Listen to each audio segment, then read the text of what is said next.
Novel Dua Bunga Setangkai karya Jawica, episode 38. Resepsi pernikahan. Tentu saja aku tak akan melewatkan saat terpenting Muri membalas tepukan lembut di punggung Rehan. Chris telah mempelajari dan mengenal tentang masa lalu Rehan dan Hanafi beberapa hari sebelum berangkat untuk mendalami karakternya sekarang, yang tentu saja mempermudah penyamarannya semakin sempurna. Terima kasih Han, kebahagiaanku semakin lengkap saat kau datang. Haha, kau tidak perlu berlebihan seperti itu, Ri. Dan ya, apakah kau tak mau mengenalkan istrimu padaku? Oh ya, tentu saja. Melepaskan pelukannya dan kini menggandeng tangan istrinya. Kenalkan, dia Talita, istriku. Sayang, kenalkan, ini Hanafi, teman lamaku. Kau sudah tahu kan siapa dia? Tentu saja sayang, siapa yang tak mengenalnya? Menatap Rehan dengan senyum percaya diri. Tuan Hanafi, perkenalkan, saya Talita, istri Masri. Menyodorkan tangan, hendak menjabat tangan Chris. Senang bertemu dengan Anda, Nona Talita. Saya Hanafi. Mereka berdua berjabat tangan sebentar, lalu segera melepasnya sebelum kalimat perkenalan dari Chris selesai. Saya juga senang, Tuan, bisa bertemu dengan Anda. Baiklah, karena kalian sudah kenal, silakan Han, duduklah. Mempersilakan Chris untuk duduk kembali. Rehan dan istrinya pun juga duduk berhadapan dengan Chris. Tercipta suasana canggung di antara mereka. Rehan merasa bingung berhadapan langsung dengan sang penguasa bisnis negara meski dia adalah temannya dari dulu. Oh ya, ini hadiah untuk Nona. Menyodorkan kotak kecil berwarna merah dengan ukiran di atasnya. Terima kasih Tuan. Talita mengambil kotak berwarna merah tersebut, lalu memandang Rehan tersenyum. Bolehkah saya membukanya, Tuan? Tentu saja, itu milikmu, Nona. Dengan wajah bahagia, Talita membuka kotak itu, dan terlihatlah sebuah gelang emas bertahta belian berwarna biru terpampang indah di sana. Mata Talita berbinar mendapati gelang yang sangat indah tengah ada di tangannya.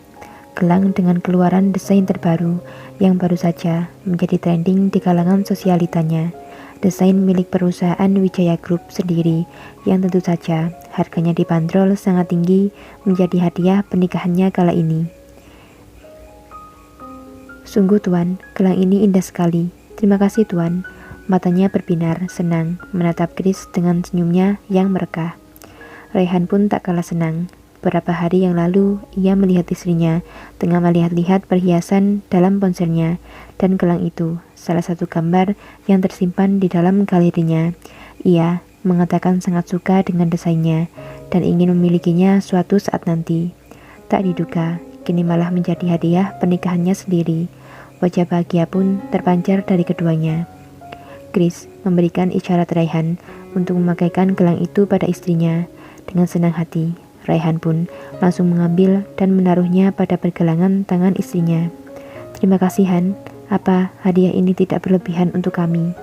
Tentu saja tidak, Rey, kalian pantas mendapatkannya. Sekali lagi, terima kasih Han. Menatap bahagia pada Chris yang kini tengah duduk santai di sofanya, tengah mendalami karakternya menjadi seorang tuan muda yang kaya raya. Oh iya, kami dengar kau sudah menikah Han. Apakah rumor itu benar? Merasa bersalah dengan pertanyaannya sendiri yang terlontar begitu saja dari mulutnya. Benar, aku sudah menikah. Terkagetlah dua insan yang ada di hadapannya, tidak percaya dengan apa yang mereka dengar barusan. Hah? Jadi semua itu benar? Kenapa kau tak mengundangku, Han? Dan kenapa kau tak mengadakan resepsi pernikahan? Dan juga, kemana istrimu sekarang? Kenapa kau tak mengajaknya kemari? Mencecar Chris dengan banyak pertanyaan. Aduh, harus menjawab apa aku ini? Aku tak mau wajah istriku terekspos di media, Ray, karena aku tak mau semua orang melihat kecantikan wajah istriku. Menjawab dengan entengnya dan membuat teman di hadapannya hanya manggut-manggut percaya pada perkataannya. Aku jadi penasaran, seperti apa wajah cantik istrimu? Bolehkah aku bermain ke rumahmu saat ada waktu senggang nanti? Mungkin Talita bisa berteman baik juga dengan istrimu nanti. Tentu saja, dengan senang hati, Ray. Sementara Talita sekarang masih mengelus-ngelus gelang barunya yang menjadi fokus utamanya. Han, mari kita makan di luar. Aku sudah menyiapkan hidangan khusus untukmu. Dan bolehkah aku untuk meminta foto denganmu? Maaf Ray, aku dengar banyak awak media di luar. Aku tak mau berhadapan dengan mereka. Rayhan tampak sedikit kecewa dengan jawaban Chris yang tak menginginkan keluar bertemu dengan para entertainment yang sudah menyiapkan momen untuk mengambil foto sang tuan muda Wijaya Group itu. Tapi Rayhan mengingat kembali rumor jika Hanafi memang tak suka wajahnya terekspos media, juga melihat istrinya yang sangat bahagia dengan hadiahnya seketika wajahnya kembali bersinar. Dia sangat bersyukur Hanafi telah hadir di sana, meski hanya menemuinya secara pribadi tidak sesuai harapannya. Tapi mengingat dia orang yang berpengaruh dan jarang sekali hadir di acara seperti ini, Rayhan bahagia mendapati temannya itu sudah menyempatkan diri hadir di sana.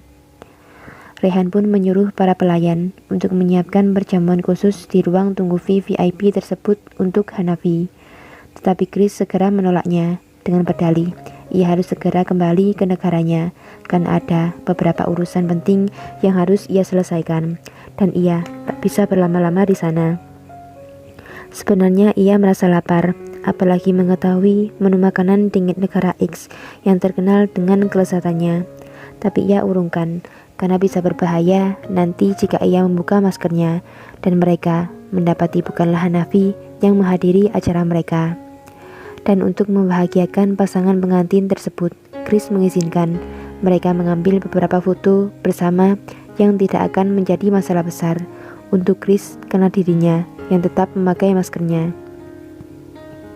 Dengan begitu juga wajah asli sang tuan muda juga tidak akan terekspos ke berbagai media, karena tentu sang mempelai wanita akan membuat foto pernikahannya menjadi trending di sosial media karena berhasil membuat sang tuan muda pemilik Wijaya Group hadir di sana. Chris pun segera berpamitan pada kedua mempelai tersebut. Ia harus segera pergi dari sana karena memang ada tugas baru dari tuan mudanya yang harus dia selesaikan. Chris pun beranjak dari resepsi itu melewati jalan privat khusus yang dibuat untuknya dengan ditemani beberapa pengawal yang siap mengantarnya. Chris keluar dari gedung. Ia langsung menuju ke bandara dan menaiki pesawat pribadi milik Hanafi. Dari situ, para pengawal dari Rayhan selesai dengan tugas mereka dan memutuskan untuk meninggalkan bandara karena mendapati orang yang harus mereka jaga akan segera lepas landas menuju negaranya. Di dalam pesawat, Chris menelpon Hanafi, mengabarkan bahwa tugasnya telah selesai dan berjalan dengan lancar.